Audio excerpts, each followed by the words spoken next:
Okay, Bismillahirrahmanirrahim. We start a new session, new class.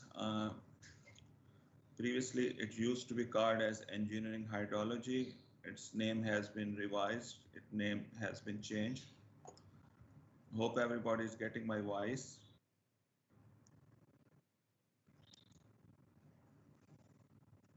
And you are also seeing my screen also. This is class of hydrology and water resources management. Previously, it used to be called as engineering hydrology. Its code is CE332. So it is a third year course in hydraulics or water resources domain of civil engineering. It is a kind of applied level course. You will be requiring this course while you will be working in field. So today we intend to start, we would like to introduce you with this course, importance of this course and course content, how we will be proceeding, and we will be knowing each other. Introduction ho jayega. I would like to know your feedback from time to time. So if Uzair is with us, CR is with us or not? Yes, sir, I am here. Okay. Yes, sir. You are sitting in which city? कहाँ बैठे हुए? Sir, Gujarat. Very good. Okay. So quality of voice is fine. Any problem? No, sir, it's fine. आवाज सही आ रही है? Yes, sir. And you have 49 students in section B. Yes, sir, I think there are 1 to 2 repeaters also. 1 to 2 Maybe repeaters. And you have put them in the group also. Sir, I think I have shared the emails with Sir Usman, and he told me that you have to share with Sir Noor. He will take your theory class. Okay. Section A and B I will be teaching. Section C and D Usman will be taking the theory class, and I think lab work will be shared between Usman and our GA, Mr. Salik, Engineer Salik. So that is what our proposed policy is about this subject. In water, on water side in civil engineering, you are already familiar with the subject of fluid mechanics 1. I think you have already covered it. Yes, sir. Okay.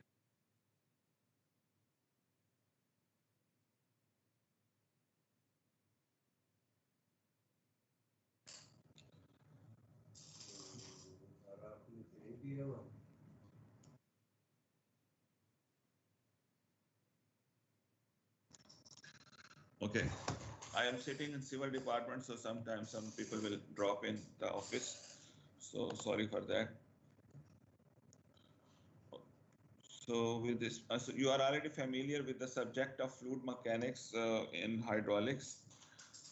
As you know, civil engineering is not only construction of buildings. Civil engineering is related to construction, management, planning, and operation of infrastructure projects.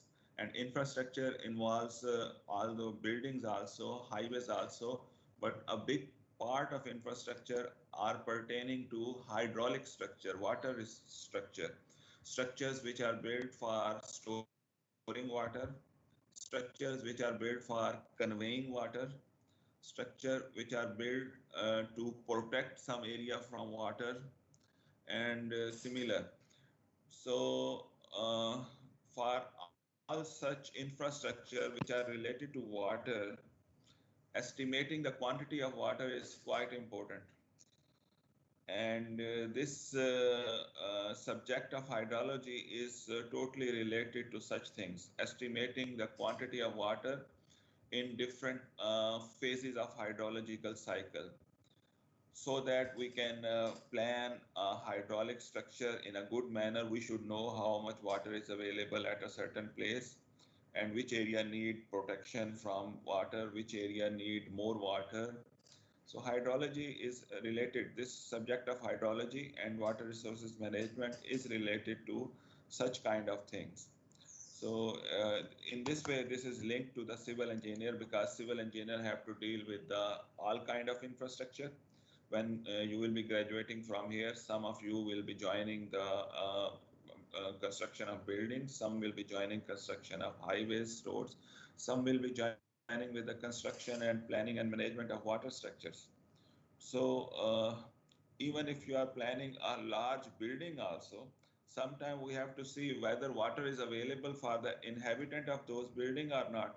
Even in that case, hydrology will be will come for your help. Hydrology will be available for your help.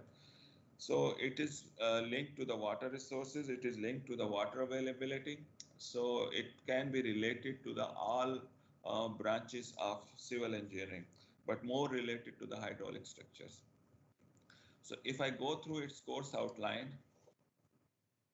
hopefully slides are shared already with you or not? Slides आपके पास हैं कि नहीं No, है? sir. नहीं है, sir. Slides are not with you. Okay, तो अभी की जो स्लाइड है वो मैं शेयर कर देता हूँ। कैसे करूँ? इस वक्त व्हाट्सएप मेरा नहीं चल रहा, मेरे मोबाइल की बैटरी ख़त्म हो गई है, तो जो चल रहा है वो है ईमेल। तो सीआर अगर मुझे ईमेल दे दे, I can share this today's slide, या फिर ये स्लाइड जो है you can access it from even MS Yes, Team sir. से भी तो You can upload in MS Teams also. MS Team पे भी तो आप डाउनलोड कर सकते हो, ठीक है। MS Team में जो आपका सेक्शन बी का वो है ग्रुप, इसके फाइल सेक्शन में if I go over there, I can upload the files.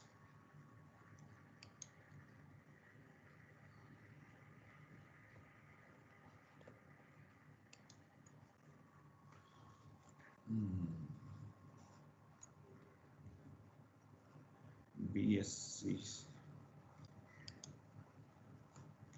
hydrology.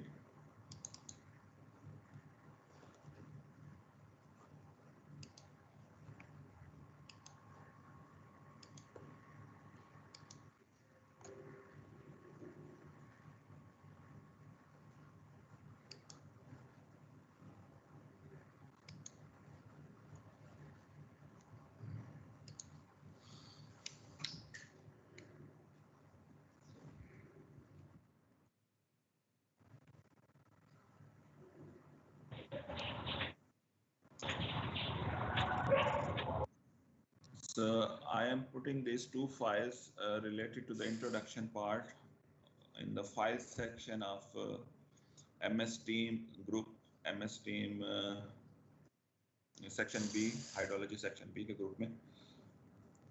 Only class files go here. Students can read these files. So I don't know how much time it will take, but it will be uploaded over here.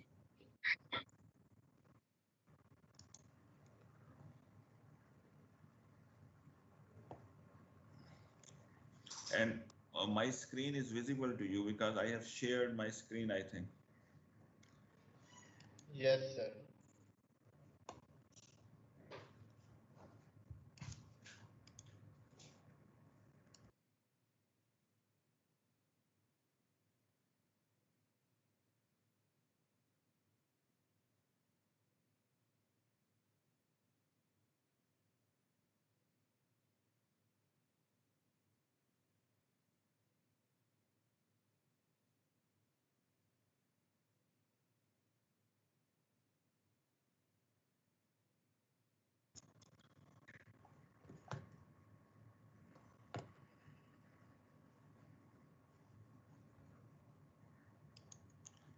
So one of the file is already uploaded, lecture 1A. So I can start with that.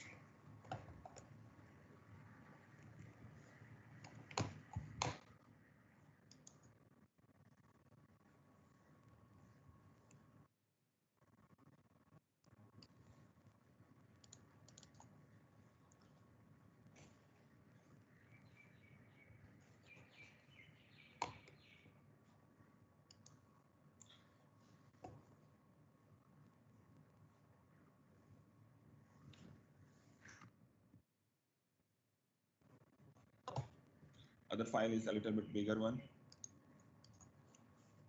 उसको load होने में शायद कितनी देर लगेगी? 3.6 MB of 3.9 is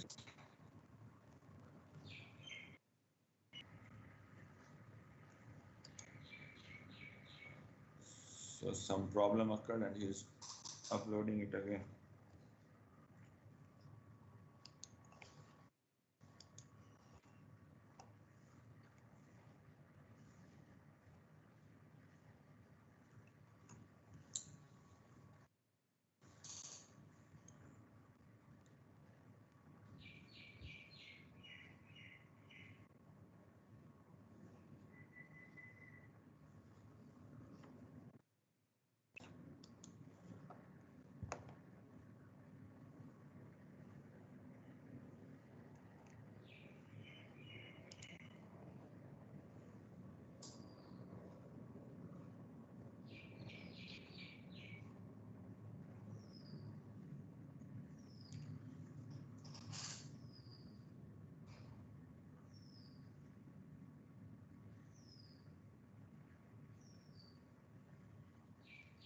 और आपका last semester कैसा रहा है उजैर?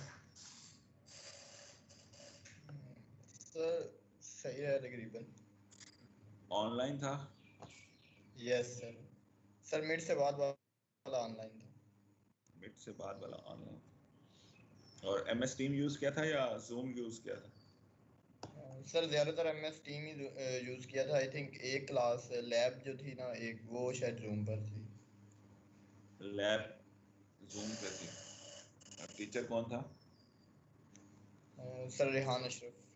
रेहान ने जूम पे लिए। ठीक है, उम्मीद है 4 weeks के बाद we will revisit.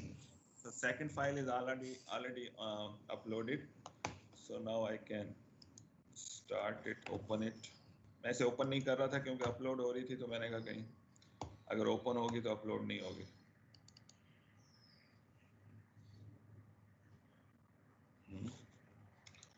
गलत फाइल तो नहीं चलेगी?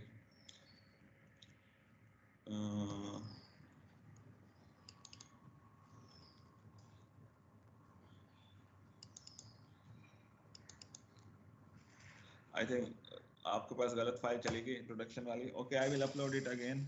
इरिगेशन की फाइल चलेगी ये लगता है। ऐसे ही है।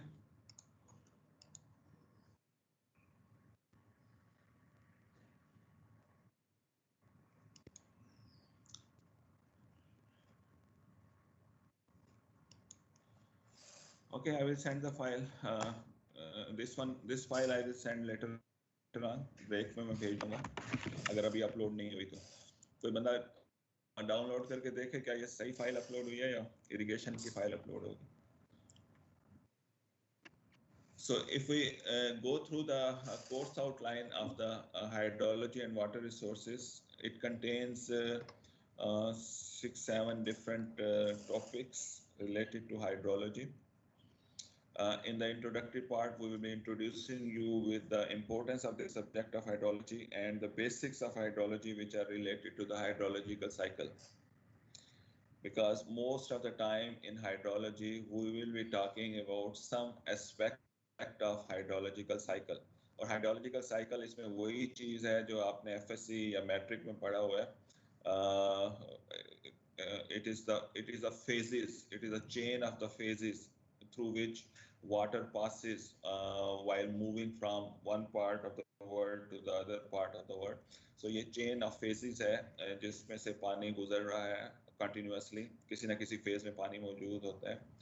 So it's a continuous process. तो उसके बारे में आपको बताना है। और उसके बाद because hydrology deals with the hydro means water, and so main source of water which we are using over here is precipitation, जिसको हम आमतौर पर rainfall भी कहते हैं। So precipitation is a phenomena which occurs and which is studied more in depth by the meteorologist, there is a branch of science जिसको हम metrology कहते हैं, जिसको उर्दू में हम मौसमियात कहते हैं. So because we have to deal with the precipitation, rainfall, snowfall, so those are subjects of meteorology. So some definitions, some nomenclature, some parameters or indices of meteorology we will be informing to you. Basic concepts of meteorology आपको बताए जाएंगे. Atmosphere के बारे में बताया जाएगा, which is a source of water for us through which we get the precipitation. तो उसमें सोलर रेडिएशन का क्या इफेक्ट होता है वो मेट्रोलॉजी के टॉपिक में हम बताएंगे. तो सेकंड टॉपिक हम डायरेक्ट प्रेसिपिटेशन पे आ जाएंगे, which is the largest source of water. उसमें हम आपको क्या बताना चाहेंगे, we will like to tell you why precipitation and how precipitation occurs, and different form of precipitation will be informed to you. Precipitation एक word है जिसके अंदर हम रेनफॉल को भी लेते हैं, जिसके अंदर हम स्नोफॉल को भी प्रेसिपिटेशन में ही लेते हैं, हेल स्टॉर्म हो उसको भी प्रेसिपिटेशन में लेते हैं. तो प्रेसिपिटेशन के बारे में आपको बताया जाएगा, why it occurs, how it occurs, different kind of meteorological systems जो हैं जो रेनफॉल या प्रेसिपिटेशन को काज करते हैं उनके बारे में बताया जाएगा. इसी में बात आएगी मॉनसून सिस्टम्स की, इसी में बात आएगी आपके साइक्लोन्स की, इसी में थंडरस्टॉर्म की बात आएगी. This precipitation topic will be taught to you for mid term, I hope. अगर किसी का माइक खुला रह गया तो काइंडली इसको म्यूट कर दें. सर एक्चुअल में सर ये ना बार बार मूव कर रहे हैं मीटिंग से, ऐसे प्राइवेसी सेट कर दें. जोर से बोलो. सर ये बार बार मीटिंग से कोई रिमूव कर रहा है दूसरे को, तो वो प्राइवेसी सेट कर दें जरा. अच्छा जी. और प्राइवेसी सेट कहाँ से करूं मैं जाके?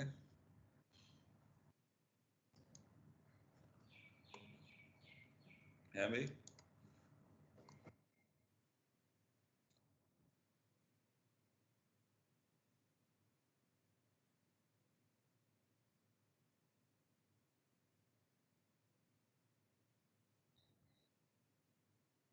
किसी को आइडिया है इसमें प्राइवेसी कहाँ से सेट हो सकती है?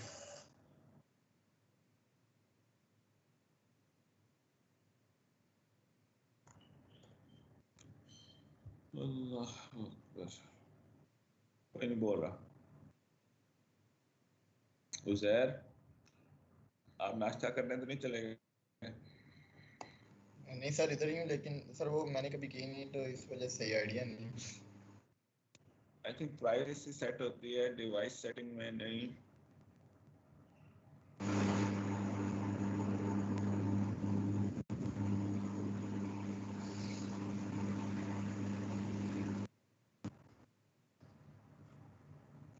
कोई है एक्सपर्ट हमारे ग्रुप में? ओके, मैं अब ना इस मीटिंग को बंद कर रहा हूँ. मीटिंग कॉल करने लगा हूँ मैं आपको ये इस ग्रुप में जाकर.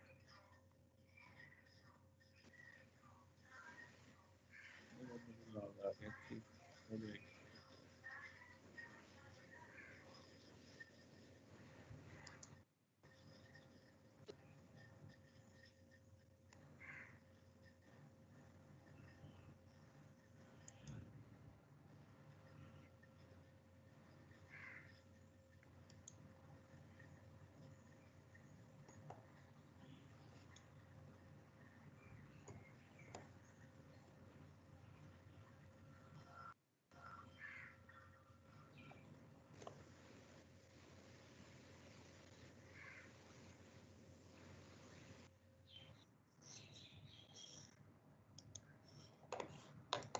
Today is Tuesday. Meeting options कहाँ गए यार?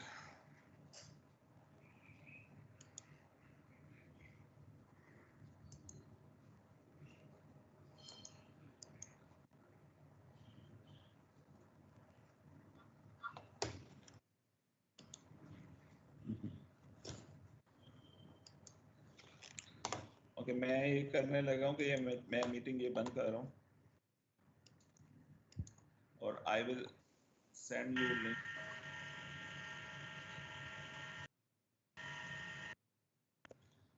ठीक है, ये मीटिंग क्लोज करके मैं नई मीटिंग कॉल करने लगा हूँ, उसमें आई होप ये मीटिंग ऑप्शंस मिल जाएंगे मुझे। I am sharing the lecture again. अगर फिर प्रॉब्लम हो बताना, फिर मैं मीटिंग शेड्यूल करके ना फिर मैं कॉल कर।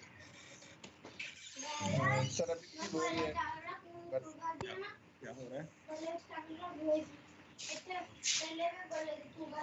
सर कोई भी रिक्वेस्ट कर सकता है अभी भी कर सकता है।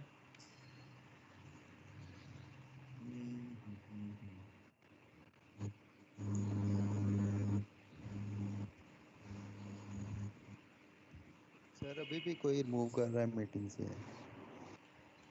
ओके सर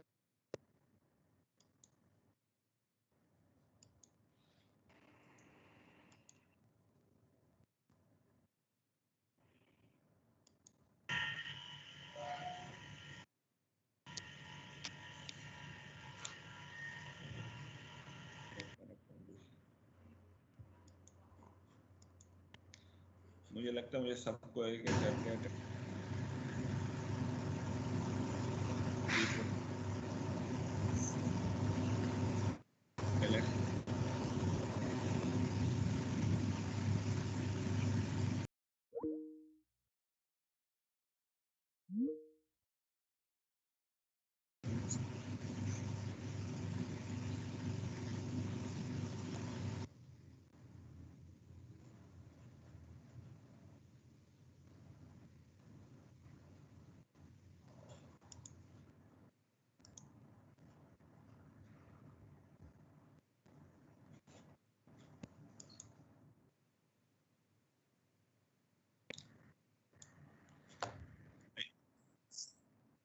चलो, मैं ये मीटिंग इंजीनियर उस्मान वाली क्यों ना एक्सेप्ट करूं?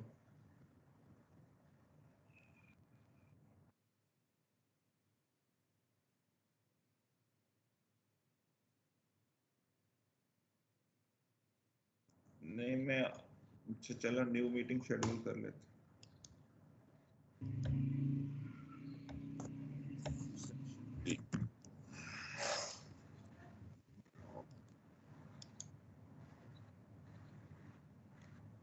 9 o'clock। 9 से मुराद 9 बजे नहीं है, जो अभी कभी भी हो जाएगी। Add channel option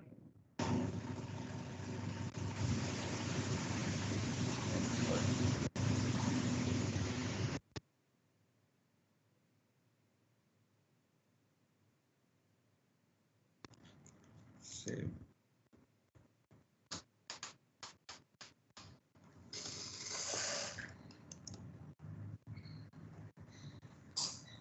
edit.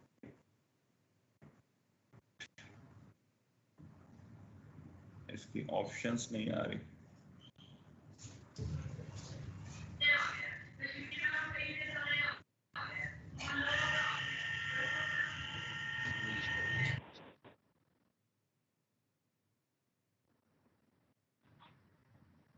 Permissions. Okay, media location external. Privacy, general. Application, language.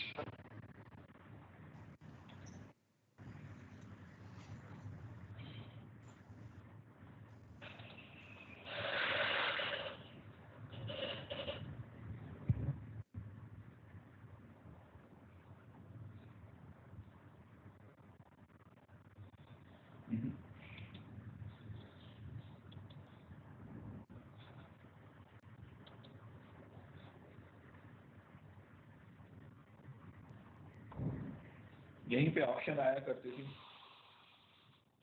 Meeting option.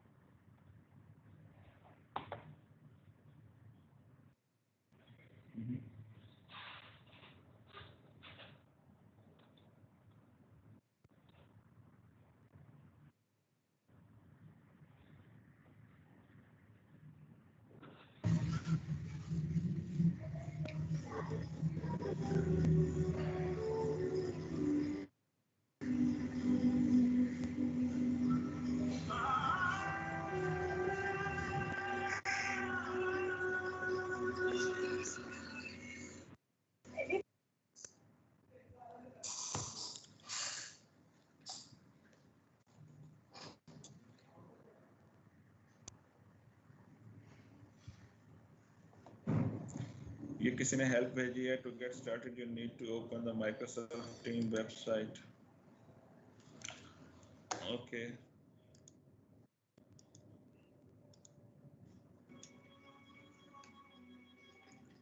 Okay मैं इसको शेड्यूल करता हूँ फिर और दोबारा आपको ना इसका भेजता हूँ लिंक माइक्रोसॉफ्ट टीम में ऑनलाइन चलाता हूँ रादर देन डेस्कटॉप उसके बाद मैं लिंक भेजता हूँ ठीक है run of hydrograph stream flow routing ground water flow ये मेन टॉपिक्स हैं हमारे hydrology and water resources management के सब्जेक्ट के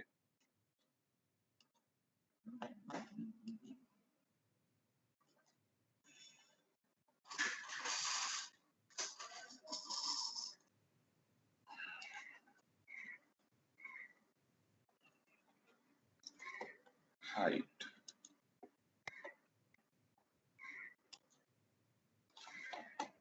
and one of the new topic is water resources and water demands of Pakistan में पानी available कितना है तो इसके लिए जो हमारे CLOs हमने 4 फिक्स किए हुए हैं in cognitive domain to demonstrate the measurement of various meteorological parameters and estimate reservoir evaporation using band data ये जो पहले दो टॉपिक थे मेट्रोलॉजी का उससे रिलेटेड ये है कि मेट्रोलॉजिकल पैरामीटर्स को मेजर कैसे करना है और मेट्रोलॉजिकल पैरामीटर से मुराद कोई मुश्किल चीज नहीं है मेट्रोलॉजिकल पैरामीटर में यही चीजें हैं temperature pressure humidity wind speed इस तरह के पैरामीटर हैं तो आपको घबराना नहीं चाहिए मेट्रोलॉजिकल पैरामीटर से क्या होगा ओके सेकंड हमारा CLO है क्लास लर्निंग आउटकम्स के जब भी आप ये कोर्स पढ़ लोगे तो you will be able to calculate surface runoff और सरफेस रन ऑफ से मत घबराओ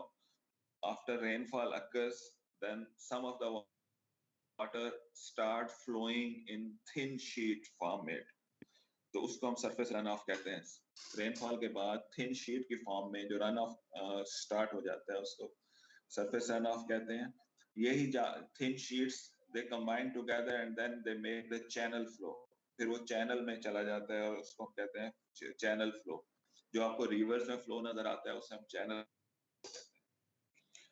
तो how to calculate surface runoff ground water flow को कैसे मेजर करना है जमीन के अंदर ग्राउंड वाटर से मुराद water which is stored under the surface of the ground within the soil pores soil के pores के अंदर जो पानी स्टोर हुआ है जो हमारे ट्यूबवेल्स और वेल्स हमें निकाल के देते हैं so that is ground water तो उसको कैसे कैलकुलेट और एनालाइज करना है एक और हमारा लर्निंग आउटकम है फ्लड को एस्टिमेट करने का to describe various methods of flood estimation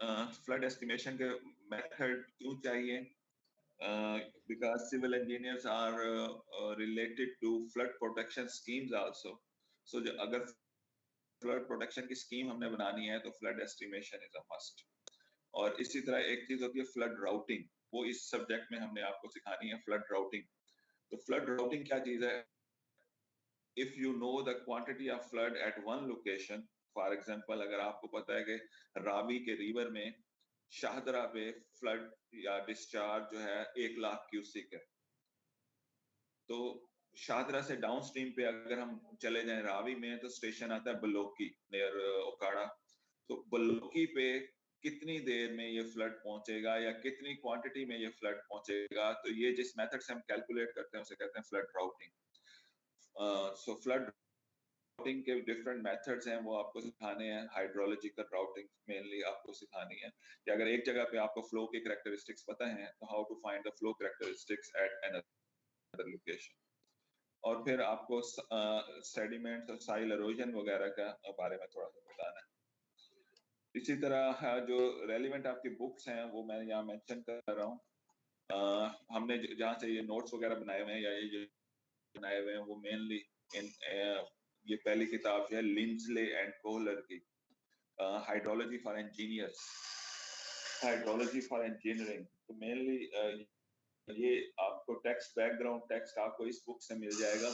इसकी बहुत सारी कॉपीज लाइब्रेरी में भी अवेलेबल हैं। If you can get it, one copy of hydrology for engineer written by Linsley. तो ये काफी रेलेवेंट बुक है।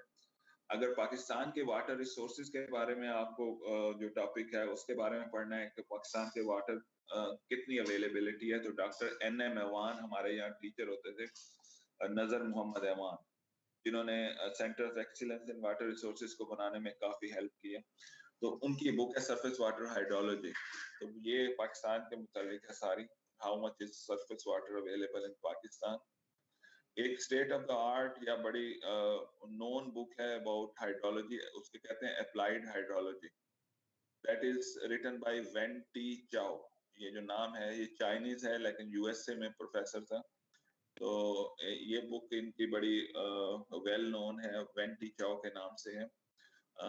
और इसी तरह इनके एक स्टूडेंट ने या इनके एक दोस्त ने, मेडमैन ने एक बुक लिखी, hand book of hydrology. So I don't want to tell you, I will say that handbook of hydrology अभी आपको नहीं चाहिए। अगर आपने एडवांस लेवल पे हाइड्रोलॉजी पढ़नी है तो you will be going for handbook of hydrology।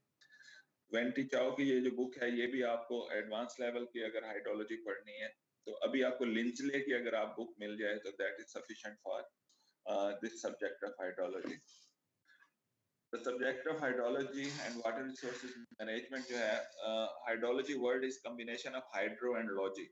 Logy आपने बहुत सुना होगा, बायोलॉजी, जूलॉजी। तो लॉजी आपको मतलब उसका आना चाहिए, it is derived from logos and the meaning of लोगस which is a Greek word is study. किसी चीज को स्टडी करना हो तो उसे लोगस उसके साथ लगा देते हैं। And hydro is Greek word for water. So the subject which is related to the study of the water, so that is hydrology। लेकिन वाटर की स्टडी के और भी बहुत सारे सब्जेक्ट हैं।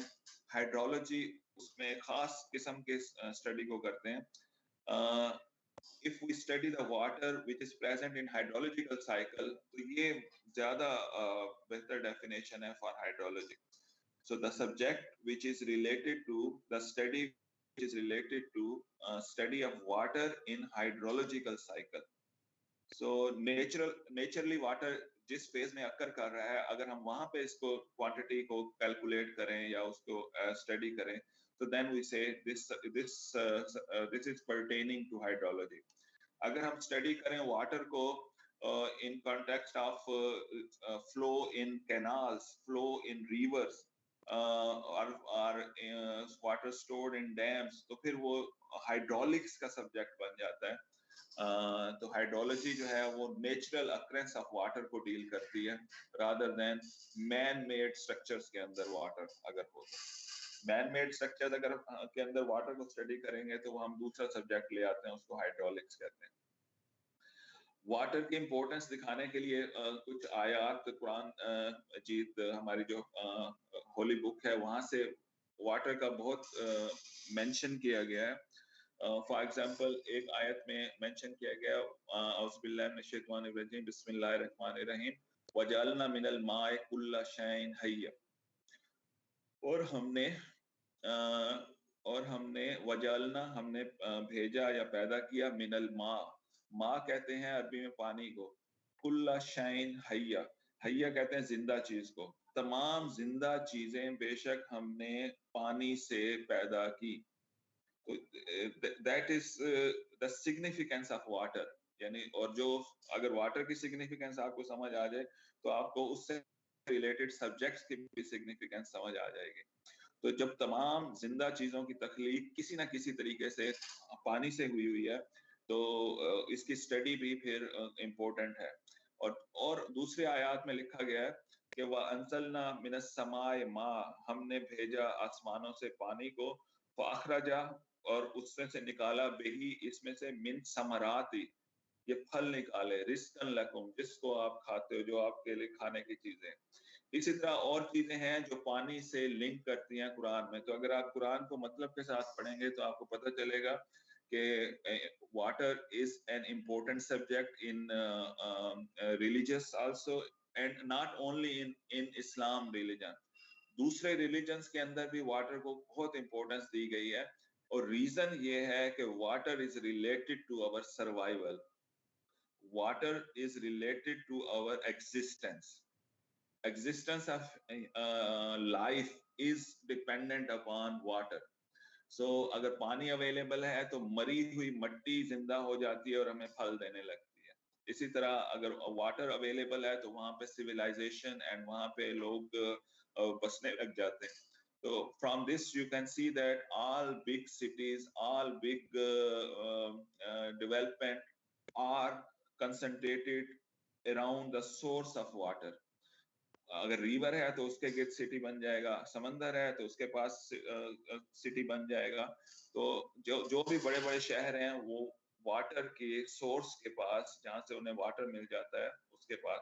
तो और अगर हम वाटर की इम्पोर्टेंस को समझ लें तो फिर हमें थोड़ा सा समझ आएगी कि इसको स्टडी करना, इसके बारे में नॉलेज गेन करना, ये ना सिर्फ हमारे लिए दुनियावी लिहाज से अच्छा है, इसी तरह इस्लाम ने भी हमें कहा हुआ है कि क्या कहते हैं, घूमो फिरो, सैर करो इस दुनिया में और अल्लाह की आयात को देखो, अल्लाह की निशानियों को देखो।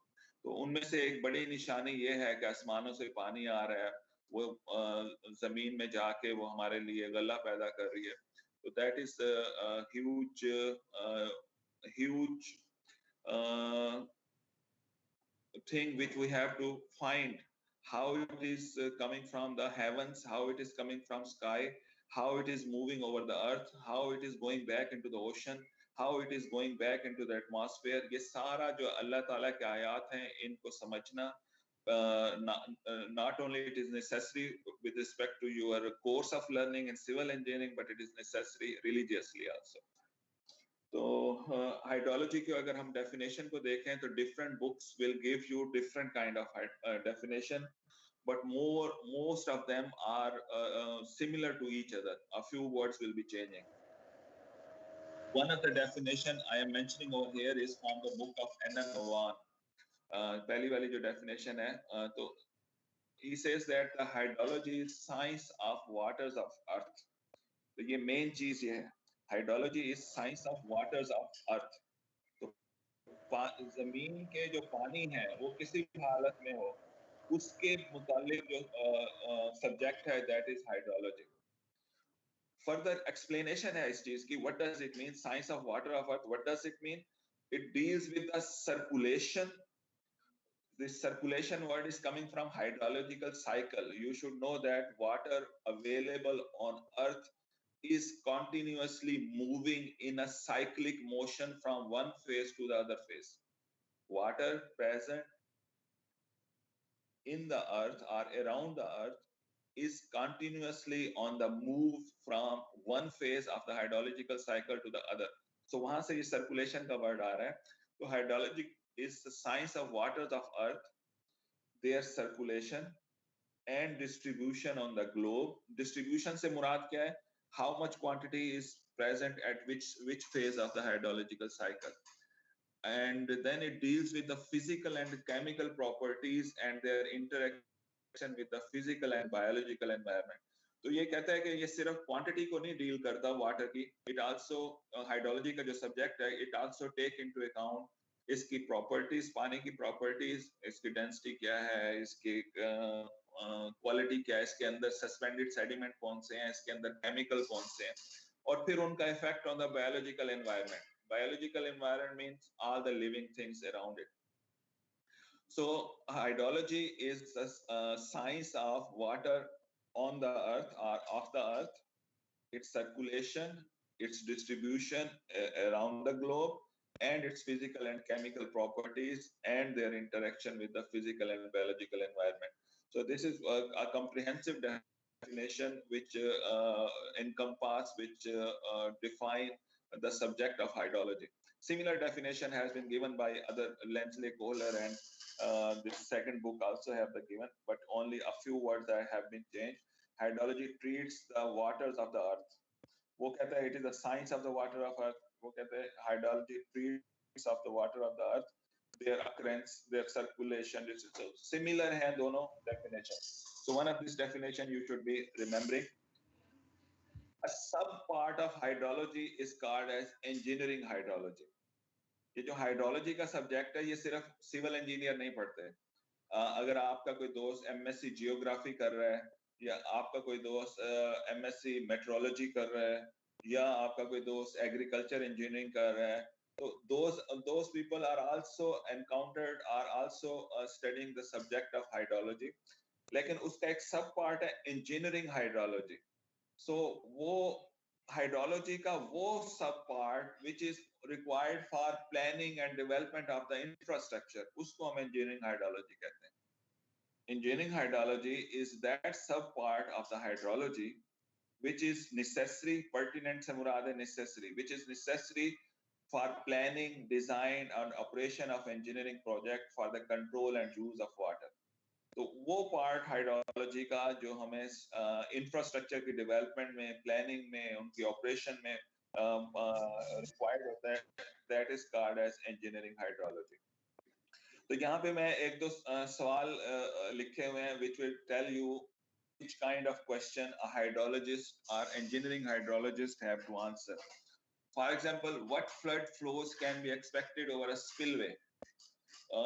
Hope all of you are familiar or you are listening this word spillway for the first time. What flood flows can be expected over a spillway or under a highway culvert? ये दो structures के नाम है. Highway culvert क्या होता है? वो pipes या वो passage which we build under the highway so that the drain or the flood water can pass underneath it. उसको हम कहते हैं हाईवे कल्वर्ट. कल्वर्ट क्या चीज है? वो पाइप या वो पैसेज है which is built under the highway so that the water can easily flow underneath it. अगर कल्वर्ट नहीं बनाएंगे तो जो रेन का वाटर है जिसने क्रॉस करना है हाईवे को, it will damage the highway. So हम कल्वर्ट्स बनाते हैं at suitable location so that water can pass. इसी तरह स्पिलवे क्या स्ट्रक्चर है?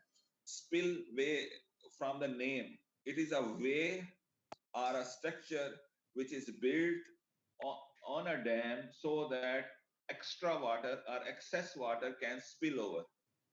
So spillway वो structure है जो extra या excess water या flood water जो डैम में इकट्ठा हो गया उसको spill कर दे डाउनस्ट्रीम की तरफ, उसको safely release कर दे डाउनस्ट्रीम की तरफ.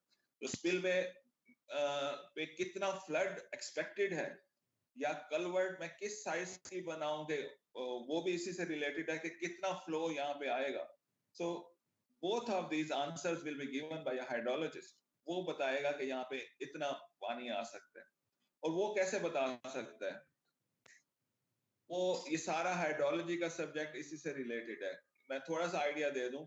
हम ये देखते हैं कि इसके how much area is contributing at this location.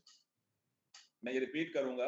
अगर किसी एक जगह पे हमें फ्लो की क्वांटिटी का अंदाजा करना है तो पहला क्वेश्चन ये आता है कि how much area is contributing at this location. What does it mean?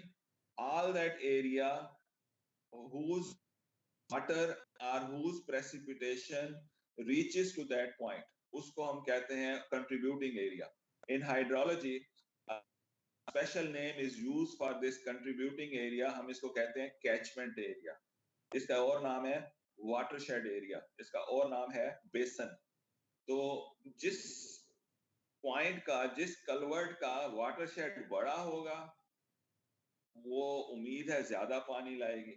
जिसका watershed और basin area is small वो relatively कम पानी लाएगी अगर रेनफॉल सेम है. तो पहला क्वेश्चन ये होता है कि watershed या contributing area कितना है. तो you should be familiar now what is a watershed area. Uzair मुझे बता देना जब टाइम खत्म होने लगे तो, या खत्म हो जाए तो। और उजैर आपने ही ये क्या कहते हैं अटेंडेंस का हिसाब रखना है। ठीक हो गया, लगता गायब हो गया।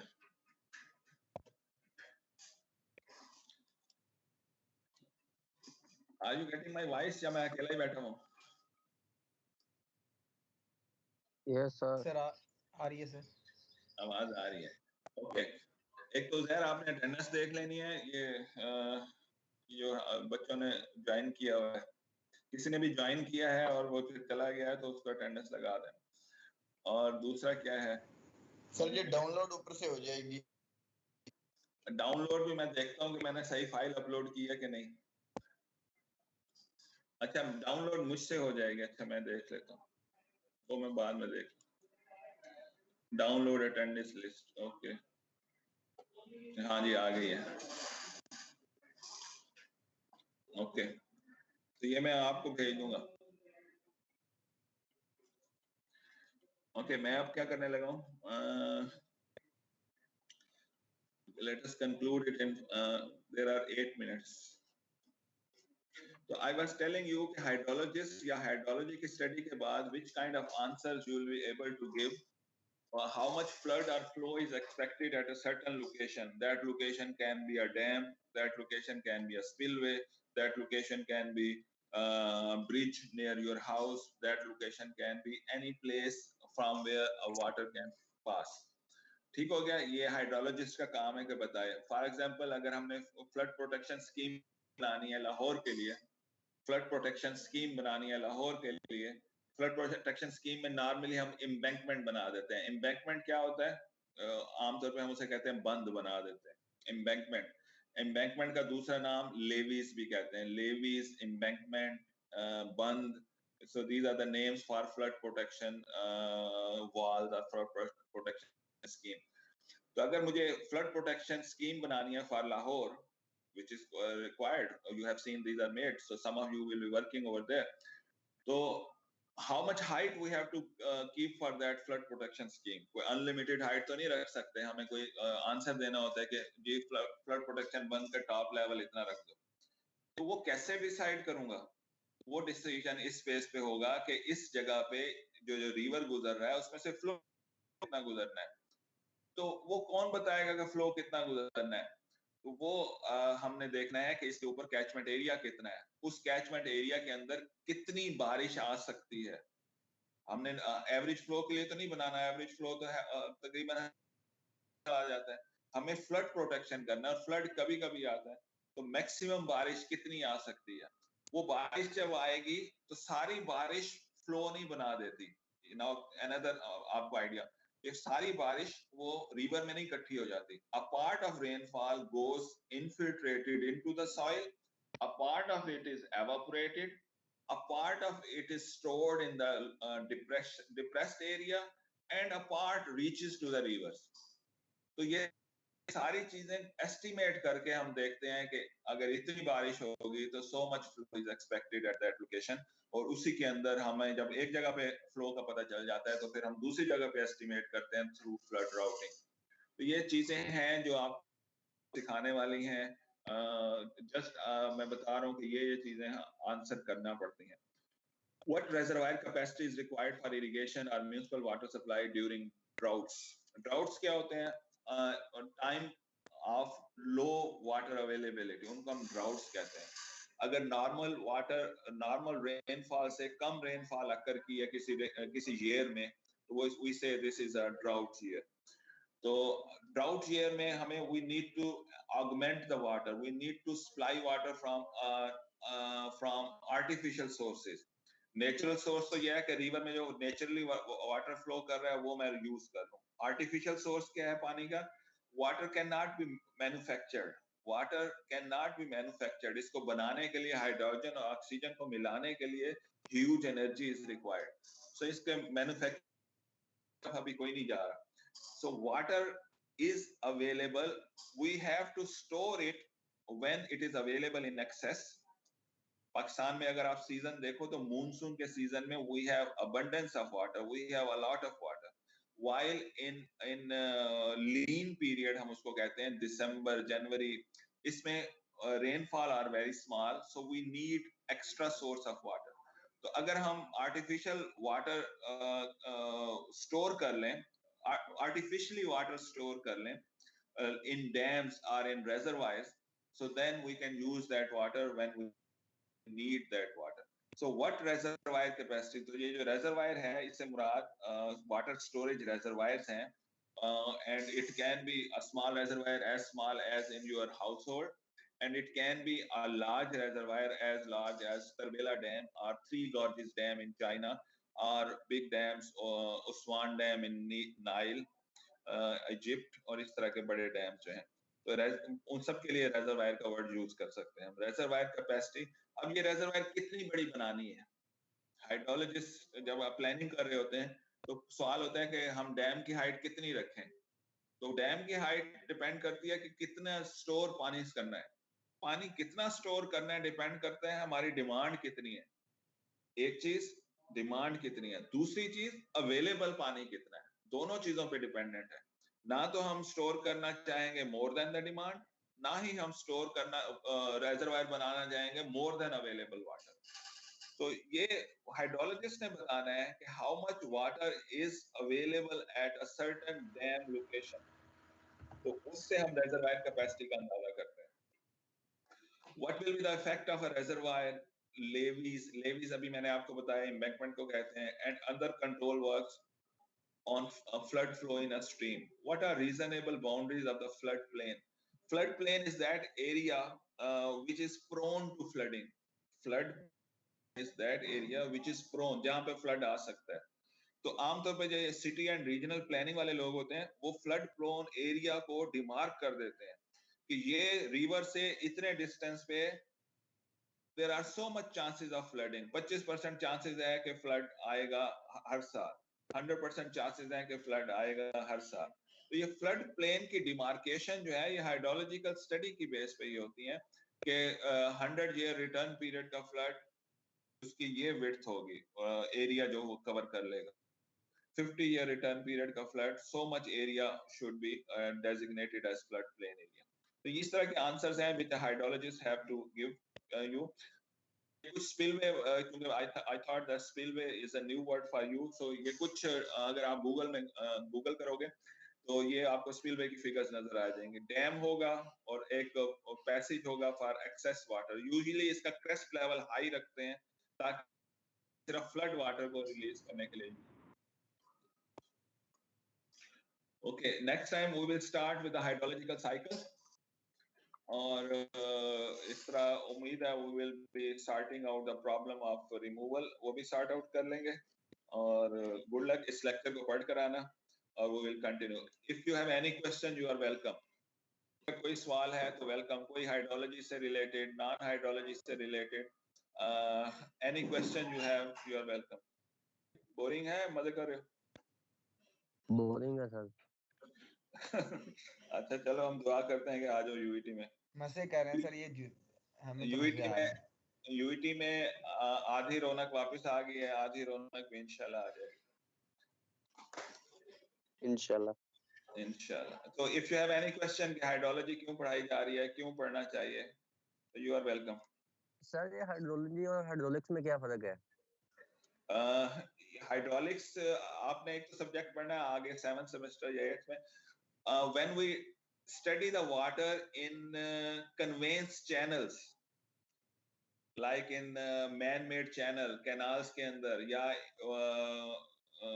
so then we say this is subject of hydraulics.